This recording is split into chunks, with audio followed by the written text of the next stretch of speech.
Hello, hello. This is what the sound is. This is what the sound is. Ha ha. Stop. A thing I like to do where I'll count to four, and then as soon as you, oh, hold on a second. I need to find my plug. Hold on, 2 seconds. 2 seconds. Where the heck? Oh no, 2 seconds. Yeah. All right. So I'm gonna count to four.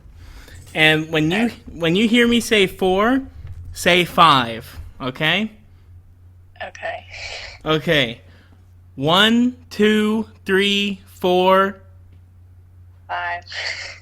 All right. Now I'm gonna stop it and I'm gonna take a listen to that. All right, Anna Kirksey, how you doing? I am good. I am drinking some wine. I'm feeling good. It's Sunday. How are you doing? Yeah. On a Sunday. That's a tick tick boom situation. Uh, Yep. Yeah, so I wanted to start with this first because I feel like, and I'm sorry if I don't know, if I'm just throwing you in the deep end here. It's not really, but I want to start. I think it is like the idea of musicals in general to some of the general public, or is a little bit alienating. And I just want to know, like, what got you into musicals, and how'd you, I don't know, why do you like them? Okay. So, I guess I would say, like, I've always been into musicals. Like, when I was a child, like, Phantom of the Opera, I was like, oh, this is so cool. My parents didn't really want me watching that movie because there's, like, some naked people in it. But I did see it, loved the music. Like Disney movies with the music, like Little Mermaid. I was like, oh, I like that. Mm. And so when I got older, I didn't really start listening to a lot of musicals until around 2017. Mm-hmm. But I did see a few before then at SAU. Mm-hmm. I was like, oh, this is cool, but didn't think too much of it. And then my friend Jill in 2017, she's talking about some musical. I don't know, have you ever seen the movie Heathers? You know what? Dang it! I hate that you mentioned Heather's. That is a blind spot on me. I do like Christian Slater though, and Yeah. is it also Winona Ryder in that movie, or am I think is Yeah. yeah? Yeah, she is. She's the main character. Mm-hmm. So Heather's. So is there a music? Is Heather's has a musical part in it? Yeah, so Heathers, they made a musical in 2014, and it was only off Broadway. It didn't even make it to Broadway, Mm. but it was off Broadway, and somebody recorded the whole thing and put it on YouTube. So a bootleg recording. That's where a lot of people saw it, because it only ran for a year or so, and then it didn't get to go on. So that's kind of how people found that musical, was through watching it on YouTube. Well, that's another thing I want to get into, because the idea, and this is something I've only started to learn lately, is the whole idea of, okay, I'm not in New York. I'm not in the, I'll go. There's not where we live now. There are some theatrical, not Broadway, but theater people, community theater or whatever. Mm-hmm. For a lot of people, that's just not around them. So I think the idea of trying to get into Broadway musicals and just musicals in general is intimidating, because it's where are you going to see these in the wild? And so you do have to watch these bootleg versions. Yeah. Does that affect your enjoyment, or do you because I notice you're pretty into some of these musicals. Just tell me, how does it feel to just jump into one and learn about it or whatever? I don't know. I love it. I don't know. Well, that's how I really started watching all of the musicals that I know now was from YouTube, which probably isn't. I know some people get get kind of annoyed that people record Broadway shows and then put them online for people to watch. But I mean, it doesn't bother me. I mean, they're not great quality, but I was like, you can pretty much like gather the main story from there, and then like move on to the soundtrack if you want. Just keep going from there. But that's where I've seen most of mine. So Heather's got you started, is what you were saying?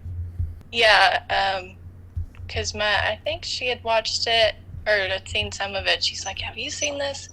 I was like, "I've never seen it before," so I watched it on YouTube, and I was like, "That's not bad." And so kind of just like started finding other shows from there, because like once you watch one thing, it gets suggested to you on YouTube. So they're like, "Watch this and this and this." Like, oh, let me look at these other ones. So I just kind of started from there.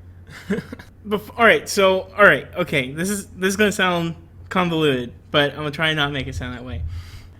I watched Hamilton recently. I watched it like last year. And this is something I'm sort of like rediscovering in myself, actually, that I do like some musicals, because I do actually remember when I was a kid, my mom and I think my dad a little bit also, they were really into Moulin Rouge. Have you seen that? Oh.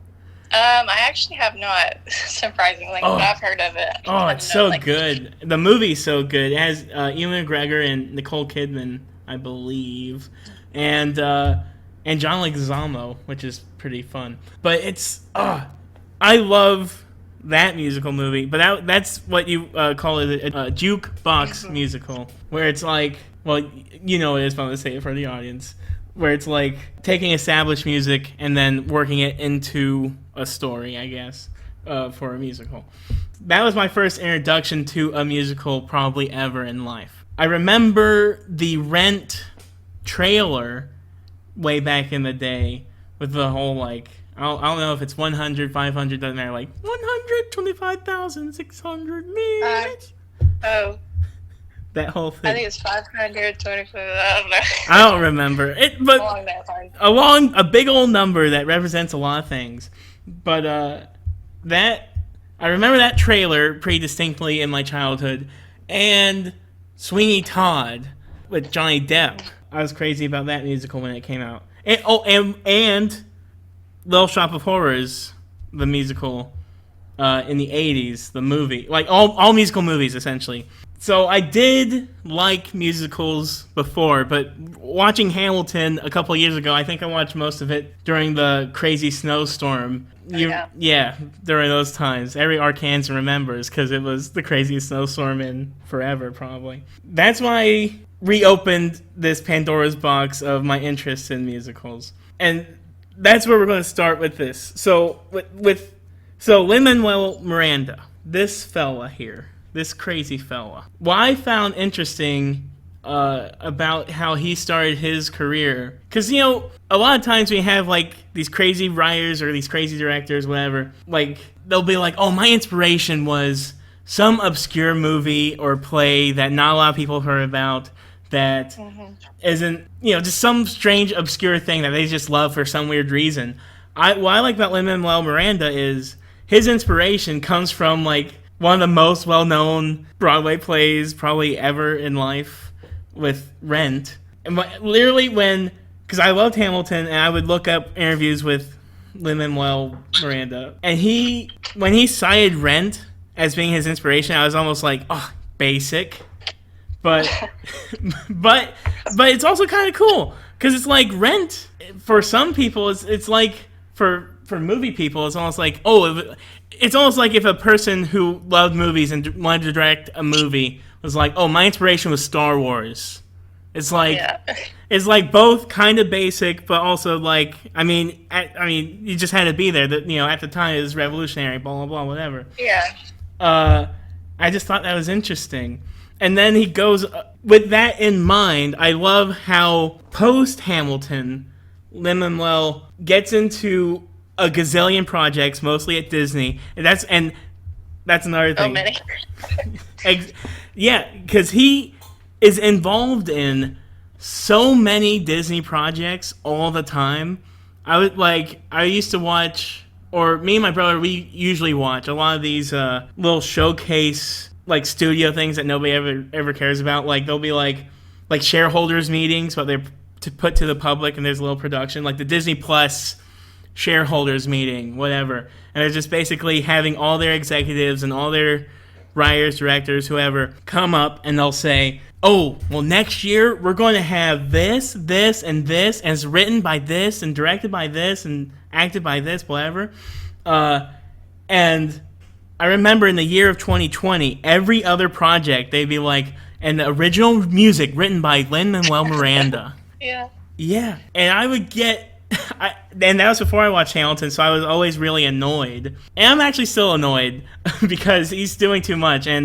But that's besides the point. But I with all his things, especially with this last year, where you have In the Heights come out, Hamilton came out just in 20. That came out on Disney Plus in 2020. It was a play and it was popular, blah blah blah. But in 2020, that's when the rest of the world who didn't get to see Hamilton play originally, they got to see it on Disney Plus and experience it that way. Then you have, I said, In the Heights. It was Encanto, I think. Yeah, Encanto came out also. Yeah. And what there was a Tick Tick Boom he directed, Tick, but Tick, Boom. Yeah, I'm working up to that. Didn't he do something else? No. Well, I guess that's it. Just In the Heights, Hamilton, Encanto, and with Consult Google. Yeah, you don't have to Google, but if you want to, you could. Oh well, he's Vivo was something else that came out. It was kind of like animated as well, and then he worked on Little Mermaid, which is not out yet. Yeah, that's not out yet. Oh, he worked on it. Well, that's the thing I'm getting to is like when you hear all these things in a row, you do sort of pick up on his cadence, and it does get. And there's nothing wrong with that, but the only thing wrong with it is the fact that they're having him do so much so quickly. But you pick up on all his like little intricacies of like I don't know, like common word phrases or just way of speaking to move to the next line. It's like, okay. And you can tell why he's a little bit lazier with it because of that in some ways. Yeah, there's always rapping. Yeah, always rapping. Like that's what it is. The trademark is the rap, kind of rap song. And they're like talk rapping, and yeah, it's just. I mean, I think In the Heights is good. I personally think Hamilton is a better, just realized version of what he's trying to do. Also, because it's like In the Heights, he's more attached to. It's very much like his perspective, his life, whatever, in a lot of ways. Whereas in Hamilton, he's more like. He has to he's putting on a show. He has to make something really boring, really interesting. Mm-hmm. He has to use all these more generic, and that's, I'm not trying to be like rude. I'm just saying like, he has to use simpler stage rules for structure anyway, for the whole thing, for it to make sense to a more broader audience. That's why Hamilton's so good, is because of how far it can reach. How, I don't know, how loose it is. And it's not loose, but I don't know, you know what I mean. I think. Anyway, I'm gonna take a break from talking because I'm talking a lot and ask you this: what do you think of In the Heights, Hamilton, and I never saw Encanto, but what do you think about Encanto if you watched it? Oh, I actually really liked it. I watched it last Christmas, and I mean I thought it was good. It's got great like voice actors in it, in the roles, and the ending's got a cute little, I don't know if you can call it a twist, but had a cute little twist at the end. So I thought it was good. And then I think it kind of like really, like it came out last year and like people watched it in theaters, but it really like took off. I remember like earlier this year because of TikTok. Oh, really? Like one of the, yeah, it's like, I don't know. Have you seen it before? I've seen, I only know of one, I had not seen the movie, but I do know of the Brunos. The Brunos song got really popular off of TikTok, and like obviously with like children, every time you'd see a video of kids at school, they were always singing that song or doing something with it. So yeah, I do remember that. I do remember. I just know people always say we don't talk about Bruno. No. That's the only bit I know. I have not seen the movie. I have no context of what the song sounds like. That's literally all I know. If it's anything close to what it does sound like, that goes to show how that stinking stuff works. I don't know. But what do you think of Hamilton in the Heights? Let's see. Do you want to know which one's my favorite, or should I not share? Which one? Yeah, say which one's your favorite of the two, and just go at it. I don't know. I don't know. They're both. I like them both almost equally, but Yeah. like I said, it's like I think Hamilton is the harder task, and that's why I give it the edge. Just because, like I said, in the Heights, you can tell like it's like basically like his neighborhood that he's trying to represent in the play, which I think is. I don't know if I could say it's easy, but I think it's easier than trying to make something very dense and complicated. And why should I care about the founding fathers in 2022 or 2020, whatever, or whatever year it was, and trying to, like I said, make that not boring. But they're both really good. I think In the Heights means more. Yeah, I think I like for In the Heights, like I like the actual musical, like the Broadway one, a little bit more than the movie. Mm-hmm. Especially like some stuff that they left out, or like certain songs that I thought were like really good for the characters and they didn't put in the movie. Mm. Like I think I mentioned to you this when we saw the movie, but like one of the, and I'm forgetting her name, but it's like in the movie, her mom's dead. Mm-hmm. They're like, oh, poor, boo-hoo, your mom died a few years ago, blah, blah, blah. But, like, in the musical, she's not dead. Like, she's alive. So I was like, I don't know why they felt the need to kill off the mom. It made no sense. And then they left out, like, a really great song between Usnavi's character and then the other girl, Nina. Mm. And where they're, like, singing about the abuela after she dies, which wasn't even in the movie, but it's like a really song where they're like looking through like some because like the abuela like saved like all like high school pictures of them and all these different like memories, and they're like looking through it on the stoop in front of her house after she dies, and it's so sad. Oh my! And they didn't put it in the movie, and I was really distraught by that. Yeah. Oh. I don't know why that's not in the movie. Like, I would have cried even more than I already did. But well, that's the thing about the movie. When say the granny's name again? I'll just call her Granny. But what's her name again? Or no? I think it's Abuela. Abuela. They just call her Abuela. Yeah, Abuela. Yeah, that whole sequence in the Heights. That thing can destroy me. My favorite part is like she grabs this light beam and it turns into the subway station. Oh.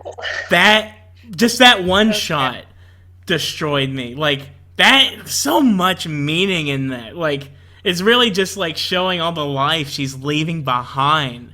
Oh, that it would have been. Yeah, you're right. It would have been cool to see Usnavi and Nina reflect on that, because I do think that is missing from the movie. Like, but also there's also so much stress upon all the characters. Like everybody's getting kicked out of where they're living, and it's hot, and they don't have electricity through half the thing. So there's a whole, I don't know. I do think that is worth it, but the movie is long also as it stands.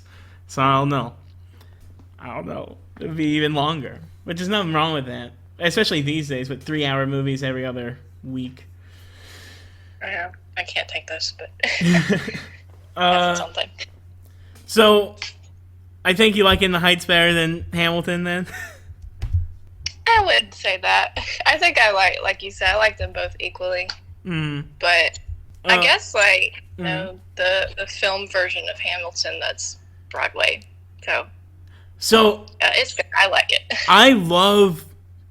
I honestly, and this is why I will tell this to anybody, I think the Disney Plus version of Hamilton is probably better than the Broadway version. And I know I've never been to New York and never seen any play on Broadway, but the thing that that film piece does that I love so much is they do have close-ups.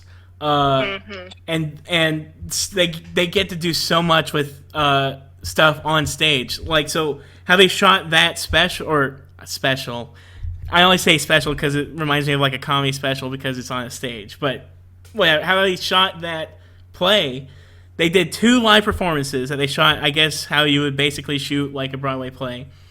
And then they did 1 performance with no audience, and just so cameramen could stand on stage and follow the action and do some of that stuff. And my favorite song to watch in the play is Non-Stop with yeah, because they not only because Non-Stop is an awesome song and it does like a bunch of different genres throughout that one song, but just the way the camera is on stage following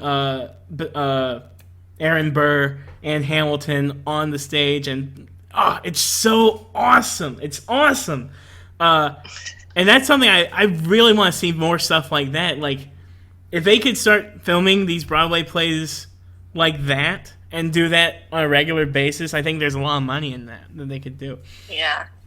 They actually, like, they do for some of them, but they just never, it's not like as, like, detailed probably as, like, Hamilton, where they're doing, like, all the different fancy angles and all that stuff, but I think they do film a lot of them and then just like have them, but not for like any kind of release for some reason. They should try to sell those. They should like distribute those. I'm like, people would buy it. I would. There is, I know you're I'm gonna bring it up only because you got me obsessed with it a little bit, and then I told my brother about it, and he got obsessed with it. Hadestown.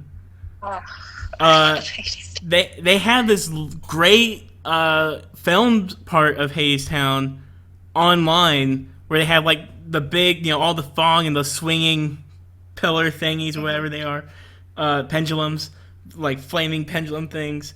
That looks amazing. Like, that whole little thing. I don't know if they should have filmed the whole thing. Just like if they filmed the whole thing like that one little performance they did, that would just go really far, I think. I think Hadestown is due for a film version. I think it would do well if they could do it. They could tap into that "Oh Brother, Where Art Thou" audience in some way. But yeah, if you want to say some things about you like about Hadestown, you can. And then we could finally get into Tick Tick Boom, which. But say a few lines about Hadestown. I love that show. I don't know, it just gets me because it like doesn't really have a happy ending. No. But I mean, it's kind of, I don't know, it's kind of bittersweet at the end. I think it has a lot of great replay value because of. Because at the end, those Hadestown's people, like, they sing some song, they're like, we know how it's going to end, but we'll sing it anyway. Just do it again.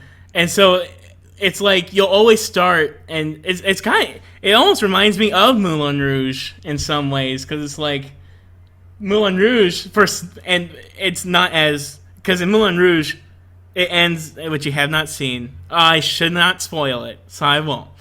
But it ends in a sad way, in an unexpected way, and in a similar way, where you're like, oh, they're definitely gonna, great, they got it, they got this. It's gonna be fine, and then it doesn't.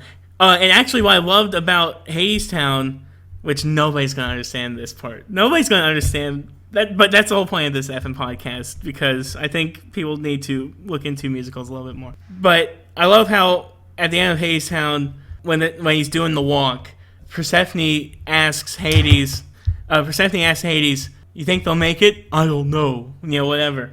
But the fact that they're both watching, it's like they're both sort of hoping they will. Yeah. Because if they can make it, that means Hades and Persephone can make it. As a relationship or whatever, I guess, is what they're thinking. I don't know. I just like it. I like that. But yeah. Anything else you want to say about it, or should we go to the movie? I think we can go to the movie. Okay. I had a refresher this morning, so.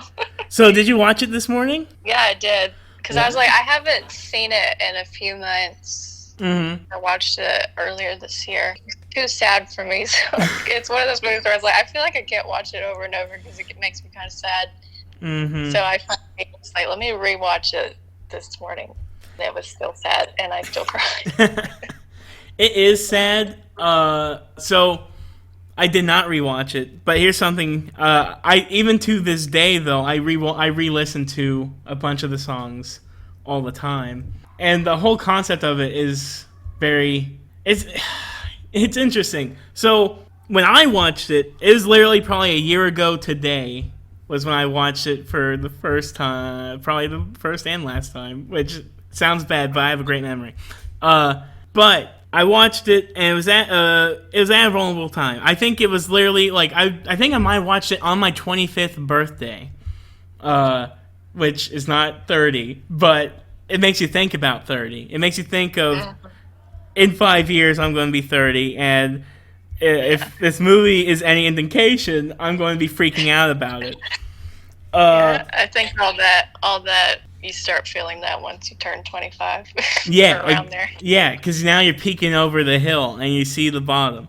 But so I don't know if you've watched it. I don't know if you've heard about it. But have you heard of or watched Bo Burnham's Inside? Are you gonna kill me if I say I haven't? No, I'm not gonna kill you if you say you haven't. I have not. But I have not. But I've heard parts of it. Yeah. Bruce. You probably heard the memeable parts, which are not as good. You need to watch it. It's on Netflix. And as a musical person, you'll like it because he's a musical comedian. But in that special, he complains. He has a whole song where he's freaking out about turning 30. And you see him turn... there's a part in the movie where he's sitting there and he's like, this is the last minute of my 20s. And he's sitting next to a clock, and it's ticking down to midnight, and he turns 30 right there on camera. And he has a song about, he's like, I'm turning 30, and he's freaking out. And then I watch Tick, Tick, Boom, and he's like, I'm turning 30, I don't know what to do.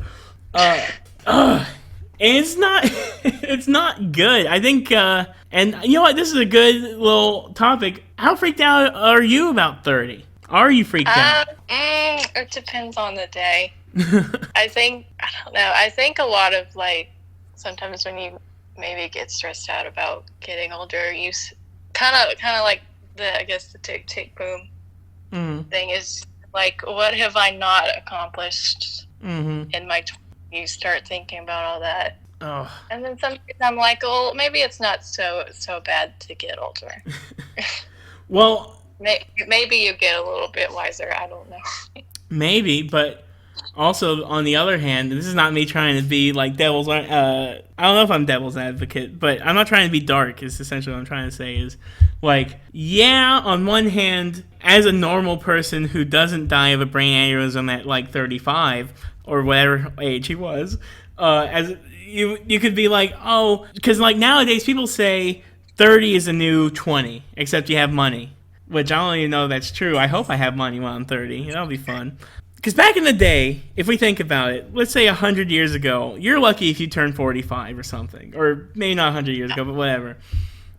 But I think somewhere in the 70s, 80s, 90s, when people are living cleaner-ish, especially compared to cavemen or whatever, they're showering regularly, they have manufactured foods or whatever, processed foods, factories, whatever.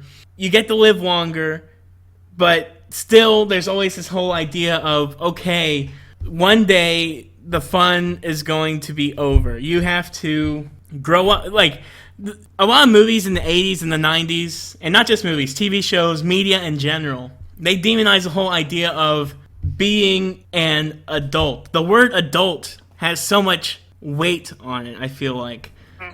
It's like, what are you supposed to be doing? And it's weird because the whole process of what we think we are supposed to be doing is usually by what our parents, and it's not even necessarily what our parents did, it's what our parents said you're supposed to have, but you were supposed to be doing or whatever. Parents, teachers, whatever. And it's a very big, daft subject that I'm really trying not to jump too far into.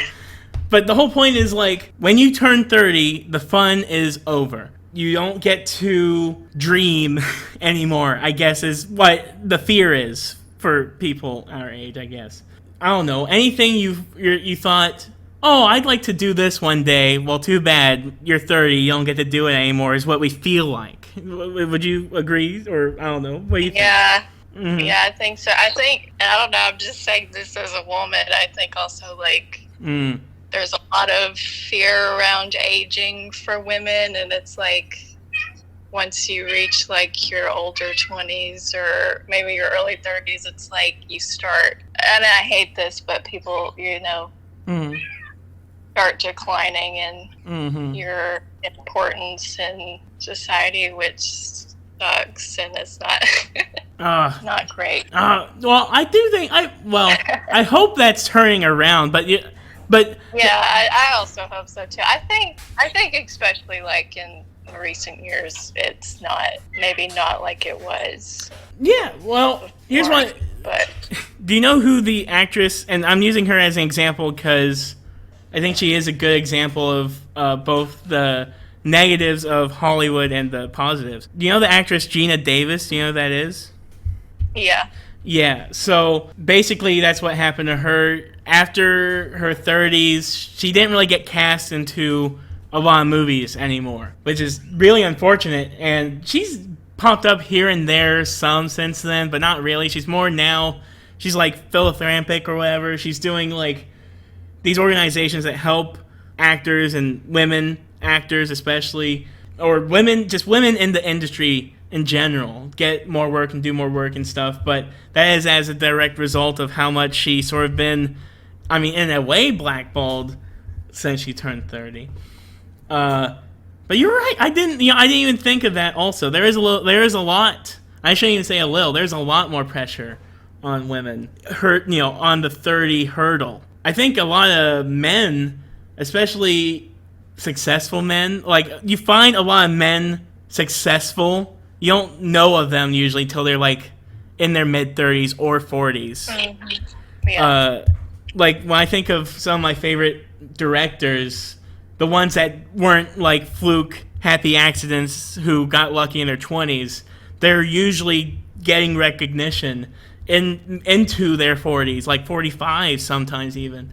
And I do think that, yeah, you're right. That is a lot harder for women to try to do. But I do think it might be slow, but I do think that it's starting to turn a little bit of a corner. Just a little. I don't know. I think with like the whole 30 thing, maybe it also kind of depends on like where you live. Like you said, like the time, like before, like people would be like grandparents, like their 30s and 40s or whatever. But then like it's also like I guess where you live, because like we're in the South and. Yeah. A lot of people are like getting married and having kids and like buying houses by like their early 20s. You're like, what is going on? I don't even. Well, you're right. You're right. Also, that's a whole nother thing. When I went to college, and I would tell my Nana when I would go to class, she'd be like, "What are you wearing to class?" I'm like, "I'm wearing a t-shirt and jeans." And she acted like that was like informal. She was like, "Why are you wearing just that?" And I'm like, "People go to class in pajama pants and sweaties." It's like, but that just goes to show like her age. Like when she was my age, college I guess was like more prestigious. Like people were probably wearing like, I don't know, shirts heels and boots and like all the official stuff.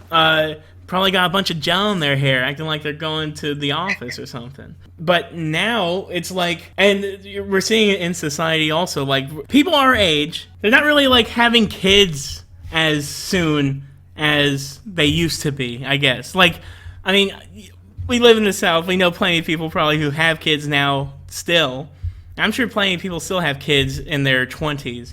But in their 30s, some people are actually foregoing kids, period, like these days, which is very interesting. And that's just a whole nother. I'm going to try to tie this into the movie. So in the movie, Tick, Tick, Boom, directed by Lin-Manuel Miranda, who was inspired by Rent to even begin his career, became a big sensation. His directorial debut, his first film, is Tick, Tick, Boom, starring Andrew Garfield and a bunch of other people. and he is playing Jonathan Larson. Okay, I think I should get that out of the way because I don't think I said Jonathan Larson once in 40 minutes of this recording. We might go a little longer than an hour. I'm sorry. Okay, so what I love about this movie, a couple things. I love the music. You got a loud cat. I've got a cat who's trying to join in. Go, get down. Okay, just ignore him. You're good. You're good. But Jonathan Larson, he is a man. He is 29. He is working really hard on a play that he hopes is going to finally skyrocket him into what he wants to be because he can think of all these other playwrights, most notably Stephen Sondheim, who became, like a big deal before they were 30. And he is comparing himself against these people in the hopes of, I don't know, just using it as a clock.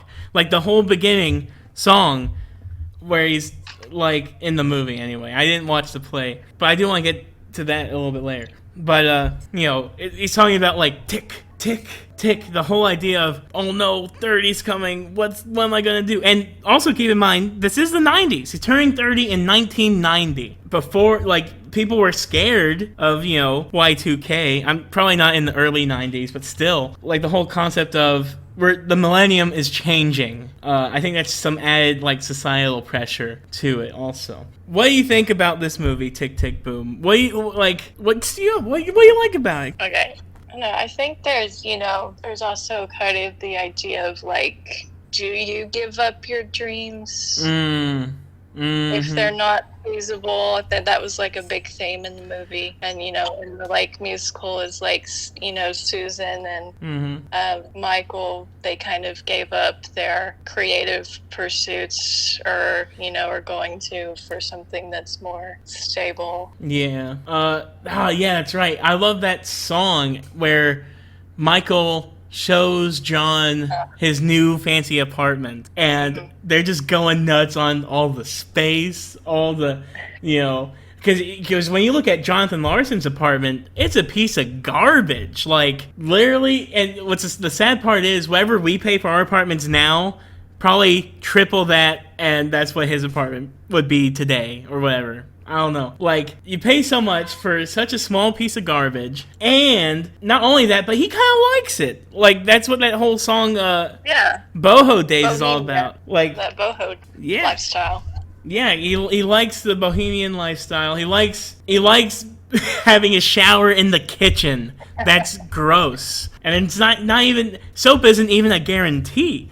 Or lights. So horrible, this apartment. His bookshelves are sagging from all his stupid books and plays and music, weighing it down. But yeah, I do like, and there's a couple things, because Michael, he's trying to get a more stable job, just chase the money, live his best life. But that's only because his days are numbered. So he believes at that time. I don't know if he's still alive today or if he died eventually. I forget. I think he is. I think he's, like, based off. Because I think they, like, changed, or Jonathan Larson, when he made, like, that Tick, Tick, Boom musical, I think he, like, changed the names of his people. But from what I read, he's still alive, the guy that was his best friend. So that's happening. That's good. Yeah, so he gets AIDS, and he basically is like, look, I need to focus on me and just try to live the best life I can in the time I have. And I love the part, and we're skipping all around the movie, so it doesn't matter if you want to say whatever things you like. But I love the part where Jonathan Larson, it's like at the end of the movie, he's like, I think, like, literally it's at the end of the movie where he had his workshop, people liked it a lot, but it was not good enough to make into a real play, and his agent or whatever is like, hey, try, they want to see what you got coming up next. And right then, Jonathan's like, I don't know if I want to do this anymore. And Michael is telling him, you're a crazy person. You have to keep doing this because for a bunch of reasons. One, I don't think, well, obviously he knows and everybody else around him knows, like, that's the thing his girlfriend even knows. It's like, what I love about, and this is earlier in the movie where she's telling him, I got this job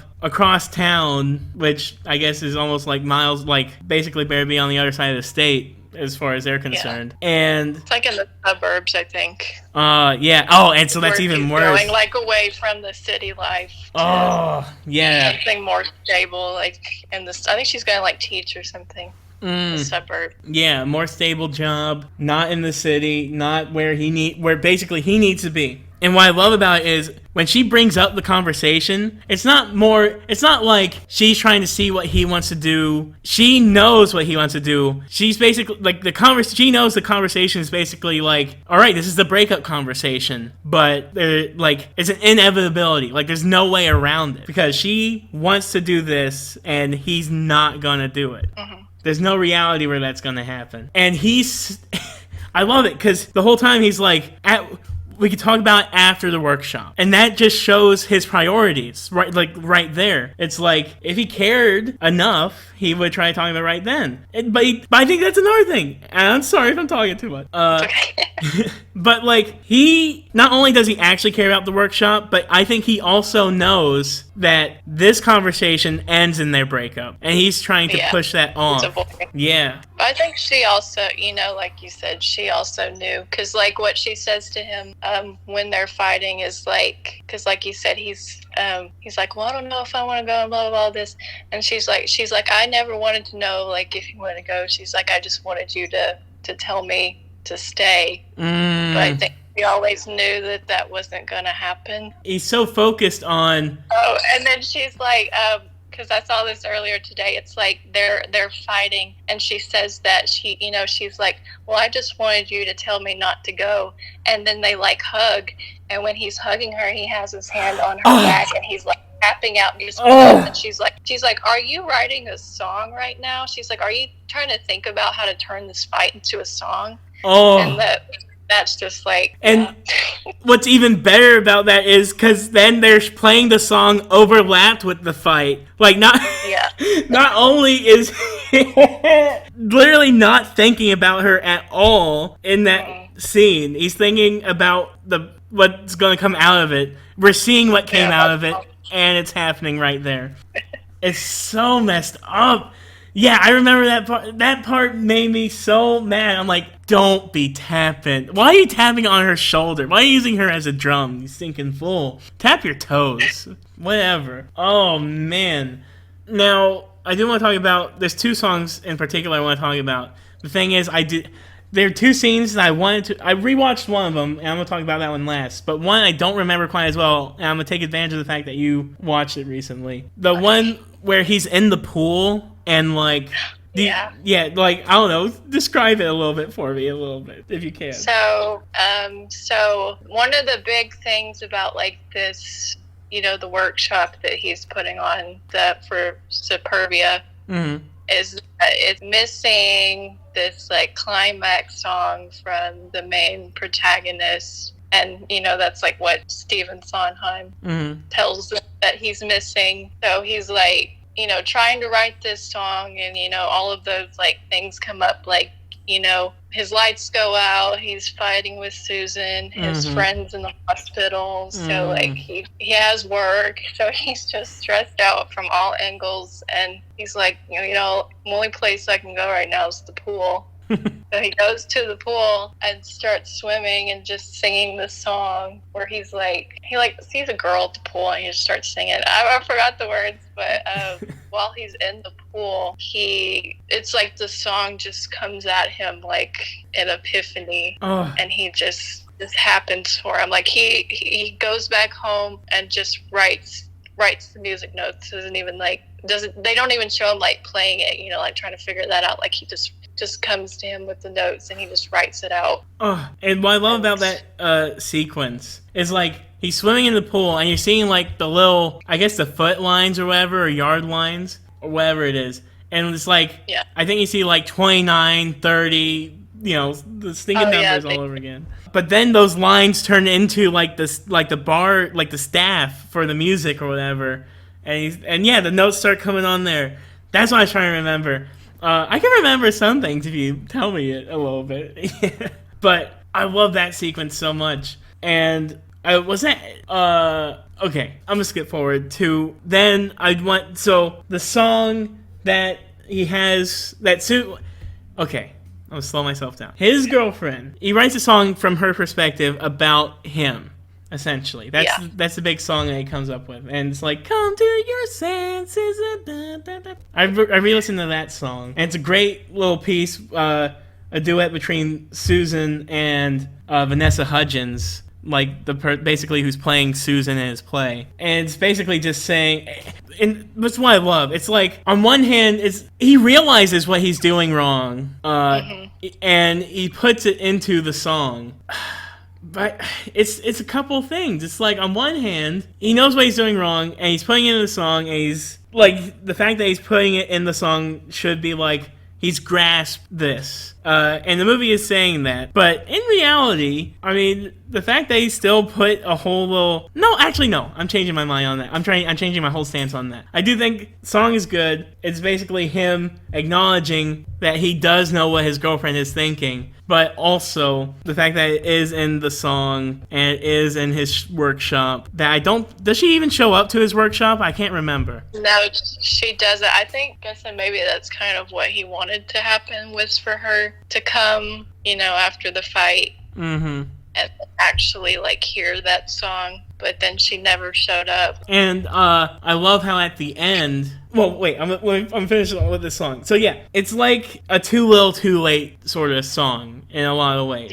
Yeah. It's almost like he's saying the words that he knows she wanted him to hear, but it's too late. She's not there to hear that he heard them, and oh well, boo-hoo. F that relationship. But I also love is at the end where he's singing probably my favorite song in the whole thing, the Louder Than Words song, like, cages or wings, which do you prefer?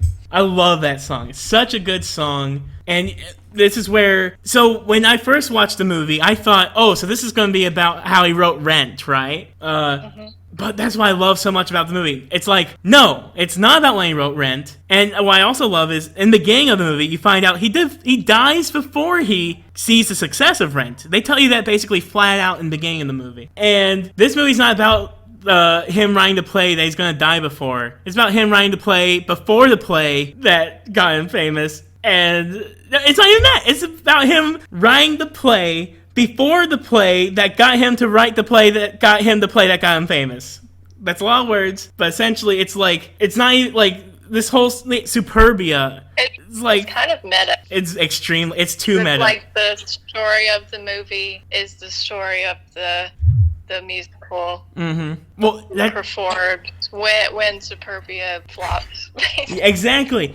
And that's what's so great. And that's how I think Lin-Manuel elevates the material. Because, like, Jon Larson couldn't write this movie in a way where he realizes his faults, where he realizes, like, he's never, ever, ever, ever gonna know what impact Rent had ever, right? Yeah. But the amount of hindsight Lin-Manuel Miranda packs into this, because it's called Tick Tick Boom. We see a lot, basically, well, not all, but like a lot of the songs from the play Tick Tick Boom. But it's Tick Tick Boom with the added perspective of everything that came before it and how that influenced what after it, all like stuff that happened after it, and how that influences it also in hindsight. It's like between all the parts that are the play, Lin-Manuel Miranda is inserting like the context that even Jon Larson couldn't possibly have even thought about, which is very interesting. Like, it's so cool. So I'm kind of sad that, the Superbia musical never got fully made. Kind of sad that was never, like nothing was ever actually done with it, because like Rent was, I guess you could say that was kind of ahead of its time for, when it came out. But Superbia was like, well, I got very, very out there, but so out there. So all right, this is actually a great little theme to touch upon that I think is interesting. Superbia. I mean, look, I'm of two sides of it. I'm of my nerdy superhero sci-fi lover side is like, I'd see that play. And the music, even though it was well produced, it kind of did sound kind of tacky. It was like, too like, I don't know, like, we're aliens in America or in the future and we're talking, or like, it's like chanty, robotic, futuristic weirdness. And I'm not saying it's bad, but I do think, and this is something maybe a lot of writers in general have a problem of doing, is like putting the fantasy before the relatability. And that's what Sondheim is trying to tell him, I guess, or in a way, it's like, and so the age-old adage of write what you know, make it personal. Because the thing is, the more personal you get, the more specific you get, the more relatable it'll ultimately become. I do think, and that's the thing, and I think that's the movie is telling the one song that Sondheim thought he needed is also the one song that is from his actual personal life that which I'm not saying the rest of the play, yeah, but you know what I mean? That's a good point, though. Yeah. Like, he is taking this song that he's obviously writing from the perspective of his girlfriend and imbuing it into the play, and somehow it's the perfect thing for the play. Yeah. Yeah. Well, I think also, like, with, like you said, because he wasn't really writing from his own experience with, like, that first musical, I read up on it because I was like, I want to see, like, what all this is about, because you don't really, like, get like the full understanding from the movie of what it is. Yeah, so what is it about? Sci-fi musical about, I think he explains like something about technology, but from what I read, it was like apparently he had wanted to make a musical based off of 1984 by who wrote that? George Orwell. Oh, so he wanted to make a musical like version of that, but he wasn't able to get the rights, so he just wrote something that was similar, kind of along the lines of that plot. But also, well, that's what I'm saying. Like, like I was saying with well, no, that is a little pretentious trying to make a play about 1984. I'm just saying. Yeah. But yeah, I don't know. Yeah, and the plot gets kind of wild if you like read up on it, of like, because there were different versions that he made. Because like the first one was more hopeful, and then like when he had like trouble getting that out, it kind of became more cynical in the plot and like how it ended. And so I guess that was like a big reason why it just nothing ever came out of it, like even after that workshop, was because it just couldn't figure out like the plot was just never fully there. Yeah. I haven't watched all of Rent yet, but I did watch the first half, and I think I was better for it watching it after Tick Tick Boom. Yeah. Just because, well, for one, because like the music in Tick Tick Boom is still obviously before Rent, so you still kind of get to see the progression of the style, I guess, from Tick Tick Boom to Rent. And I do know there are a lot of people at this point who do have qualms with Rent, but also it's like, because like he died, like wasn't it like before the premiere or something like that? I think it was the morning of. Jesus Christ. Premiere. Yeah. And I think the premiere it basically turned from a premiere to like a pseudo funeral, and that like more like a remembrance, like a wake in essence of Jon Larson. And then slowly over the course of the night, the cast, I did read up on this, I looked up stuff about this, because the guy who plays Michael, was he not in the original run of Rent? Am I wrong in that? I think he is.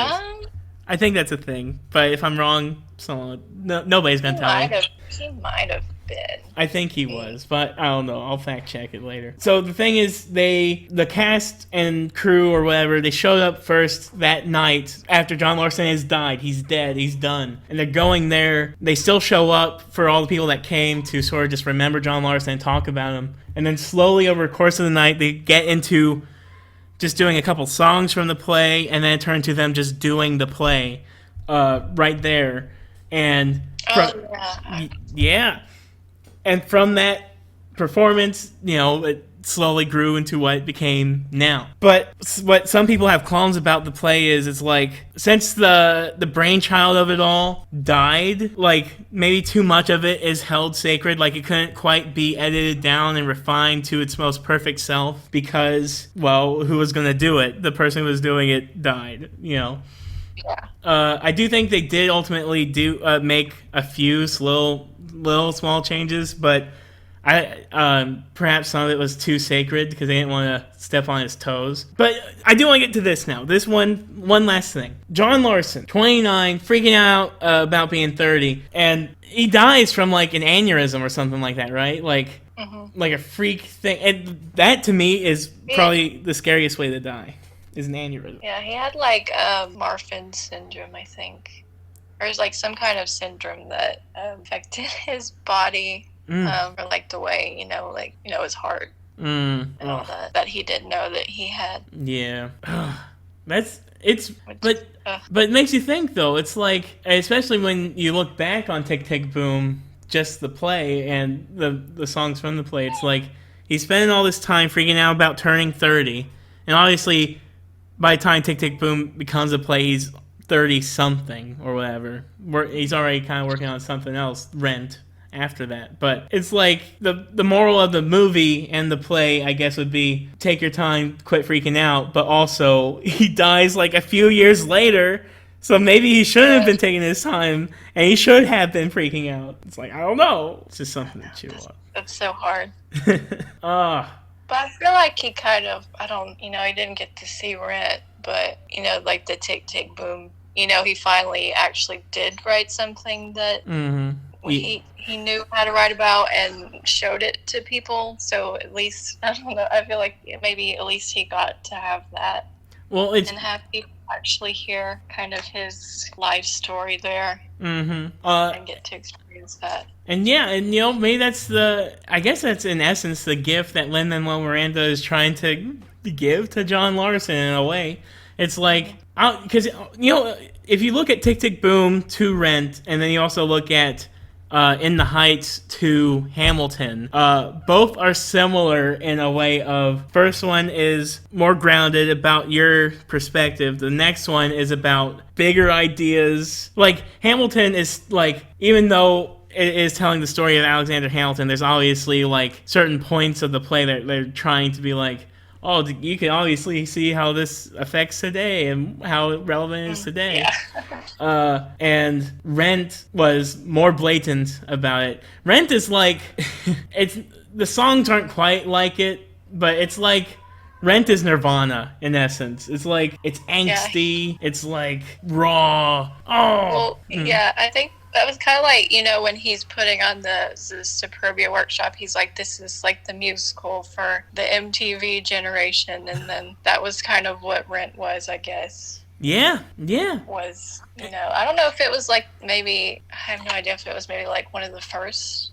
I think so. To have kind of like that rock element to it. The idea of putting genre music, like heavily genred music, into like a Broadway musical or whatever.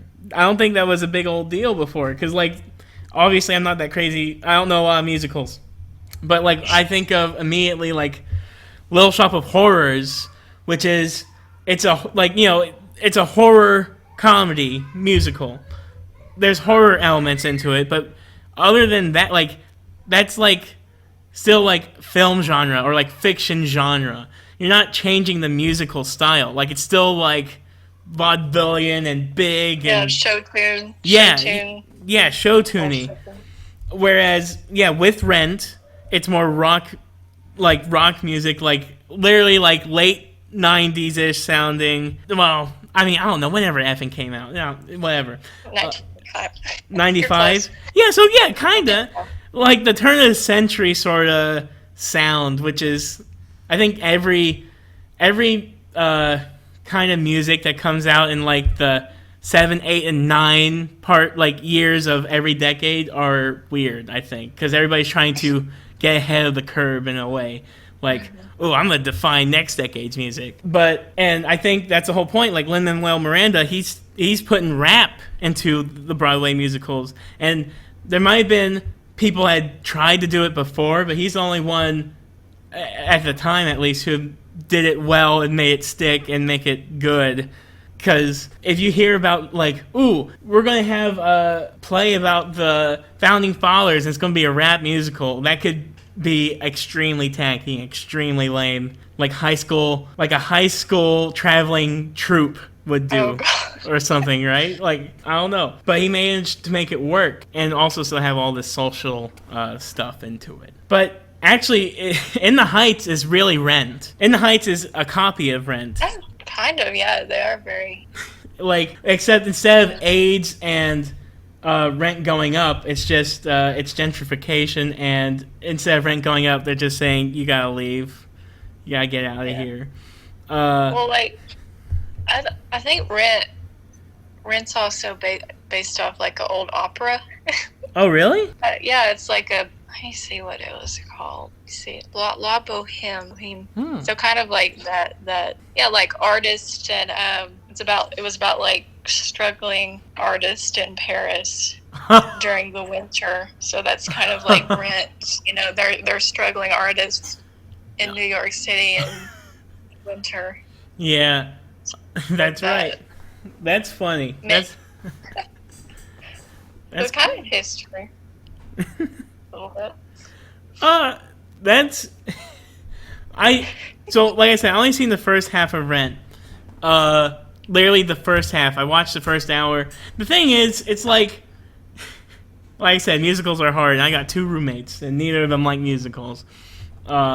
So trying to watch Rent was very hard because it's either I could pay attention and like sometimes on the outside of watching a musical, I could be like, okay, I get it. I look tacky, whatever. Leave me alone.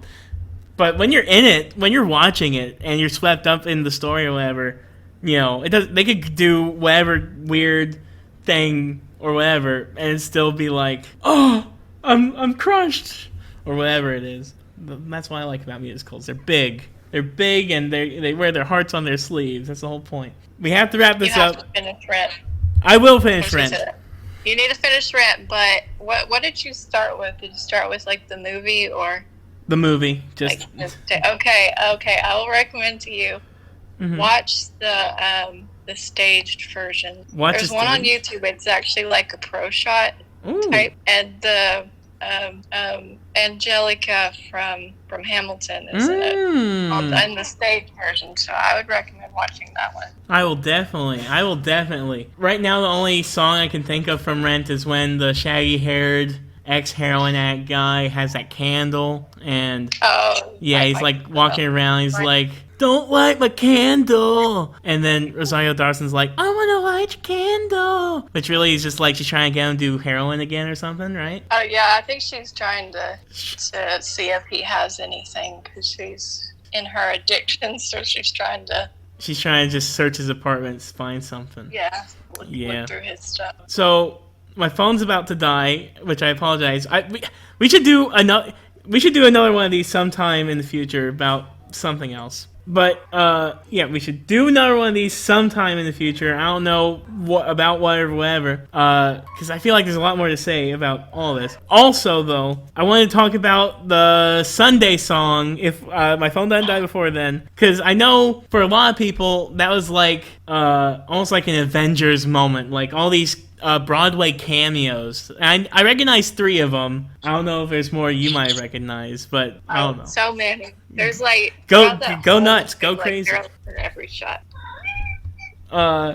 There was. I remember the 2 Hamilton girls were there. 2 of them were. Yeah, and the guy from Hades. Was the in the diner. Yeah. Wasn't Andre de Shields? Is that his name? Yeah, Andre de Shields. Yeah. Is he still alive? Is he still alive? Oh, go ahead. Is he still alive? Yeah. Oh, thank God. I know they replaced him recently on the new Broadway Hadestown. I think he just left because he wanted to leave. I don't think anything happened. All right, that's good. I'm glad about that then. I think also something like about like that Sunday thing is that so there's like a Stephen Sondheim musical called Sunday in the Park with George And that's like the musical that him and Michael are like watching like early on in the movie. Oh. And so, like that Sunday sequence is kind of like his homage to Sondheim there. And then one of the actresses who was like in that musical was one of the people that was in the diner. Oh, probably one of the older ladies. I think it was like one old lady that was like, oh, she's probably somebody. It was like one when he walks outside and then this woman comes up to him and they kind of like hold hands for a minute there and he's like looking at her. I love that whole little sequence. It's a fun sequence. And this is just a little bit of a joke, but I know well it was cool for me because because in the first Spider-Man, Mary Jane works at Moondance Diner, and now it's like Andrew Garfield's Spider-Man is working at Moondance Diner where Mary Jane worked at. So, cool. Yeah. But I have to wrap this up because I only got 1% left. I wish we could talk longer because I feel like we could. But we should do this again sometime. I don't know. Do you have anything to plug? I don't plug anything. I never say like, comment, subscribe, although I just said it just now. But anything you want to talk about or say like about you or yeah? I don't know. I don't have anything to plug. Wow. I don't know. Subscribe. Yeah. Thank you. Get some things to plug. I don't know what platforms you're on, so you can plug those, I guess. I don't want to plug those. If they're listening, they know what platform I'm on. But you know what? Get yourself a platform and a Kirksey and do something. Do something. That's my. Oh, also, I wanted to mention to you because you recommended me that Rent, the Broadway, like the stage version on YouTube. Last year I started listening to this podcast called Musical Splaining, which is really good. They go basically it's like they do deep dives into all these musicals that you just basically can't watch, and it's really cool. It's very informational, and it's just fun stuff. It's called Splaining? Musical Splaining. It's like mansplaining, okay. But musical. Okay. Yeah. Okay. Okay, we'll look that up. All right. Well, thank you so much for doing this, and talk to you later. Yeah, thanks for having me. Don't charge your phone. All right. Thank you. Bye. Bye.